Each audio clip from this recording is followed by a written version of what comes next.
ಇಲ್ಲಿ ನಾವು ಒಂದು ಹೊಸ ಪದ ಕಲಿತಿದ್ದೀವಿ, ಇನ್ಕ್ಲೈನೇಷನ್ ಆಫ್ ಅ ಲೈನ್ ಅಂತ ಹೇಳಿ. ಇದೊಂದು ಲೈನ್ ಹುಡುಗರ. ಈ ಲೈನ್ ಮತ್ತು X Axis point of intersection ಬಂದು ಇದು. ಈ ಕಡೆ ಈ ಭಾಗ, ಈ ದಿಕ್ಕು positive direction of the X Axis ಅಂತ ಹೇಳಿ ಕರಿತೀವಿ, ಸರಿನಾ? Positive direction of the X Axis.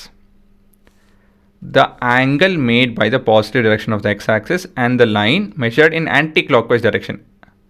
ಗಡಿಯಾರ ಹುಡುಗಲ್ಲ, ಗಡಿಯಾರ ಉಲ್ಟಾ ತಿರುಗುವಂಥ direction.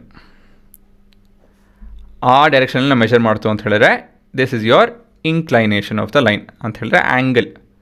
The angle made by the positive direction of the X axis and the line in the anti clockwise direction is your inclination of the line.